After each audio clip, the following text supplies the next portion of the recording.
साथीहरू र मैले यहाँ साना साना बिरुवाहरू पनि ड्रागन फ्रुट रोपेको देखेँ। मैले दाजुलाई सोध्न चाहन्छु, दाजु तपाईँले यो सानो सानो बिरुवाहरू किनेर ल्याउनु भएको हो कि या आफै उत्पादन गर्नु भएको?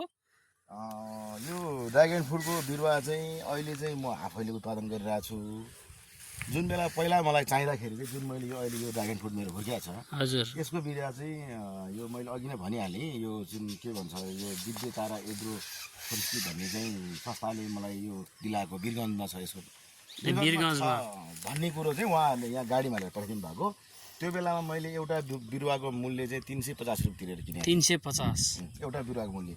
अहिले मसँग बिरुवा यति धेरै छ कि मैले बनाएको छु कि यो मैले बिरुवा म आफैले उत्पादन गरिरहेको छु। र साथै म अर्को के पनि भन्न चाहन्छु भने तपाईँहरूलाई, जसले यो भिडियो हेरेर चाहिँ मेरो ड्रागन फ्रुट देखेर चाहिँ अब म पनि ड्रागन खेती गर्छु भन्ने जस्तो लाग्नु भएको छ भने सिधै सम्पर्क गर्नु होला मलाई। म तपाईँलाई बिरुवादेखि लिएर कसरी त्यो हेरविचार गर्नेसम्म पनि म सिकाइदिन्छु। भनेपछि दाजु अब यो साना साना बिरुवाहरू यो पिल्लरमा रोप्नुहुन्छ तपाईँ होइन त दाजु? हजुर हजुर, अब यसमा सार्ने होला यही पिल्लरमा। अब बिरुवा कहिले सार्नुहुन्छ? यसको बिरुवा सार्ने उचित समय चाहिँ कुन हो दाजु?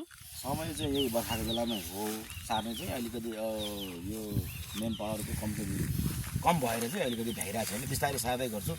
र अर्को कुरा मैले ड्रागन फ्रुट सँगसँगै मैले अर्को यो के भन्छ भुइँ कटर, ड्रागन फ्रुट सँगसँगै मैले चाहिँ यो भुइँ कटर पनि लगाएको छु। भुइँ कटर यो भर्खर लाउनु भएको रहेछ? भर्खर 1-1.5 महिना भयो। हजुर, कुनैमा त फली पनि सकेको रहेछ दाजु? छिपेको खालको बिरुवा परेको भएर चाहिँ यो छिटै फल्यो। उन्नत जातको भुइँ कटर हो यो चाहिँ। यो पनि अलिक राम्रै छ। साथसाथै म के भन्न चाहन्छु भने अहिलेका यो जुन अब विदेशी भएको युवा साथीहरू छ नि, हुन त अब म पनि विदेशै गएर आएको, तर त्यतिखेर चाहिँ अब यस्तो खालको ज्ञान र यस्तो खालको चाहिँ जोस जाँगर नभएको भएर हामी विदेश जान परेको। म पनि अझै पनि तपाईँहरूलाई के भन्न चाहन्छु भने जो विदेश जानलाई इच्छुक गर्नु भएको छ, केही गर्नु अब जग्गा जमिन अलिअलि छ भनेदेखि जस्तो जग्गामा चाहिँ कुन चिजको फल अथवा फलफुल खेतीपाती हुन्छ त्यही चिजको चाहिँ परीक्षण गरेर माटो परीक्षण गरेर लगाउँदाखेरि चाहिँ राम्रो हुँदो रहेछ। अब हाम्रो नेपालीको चाहिँ एउटा लर्को छ, त्यो विदेश जाने, त्यो एउटा कम गर्न सकिन्छ। त्यही भएर अब बाँकी कुरा अब पछि अग्लो भिडियोमा पनि गर्दै गरौँला। अहिलेको लागि हस् त, धन्यवाद।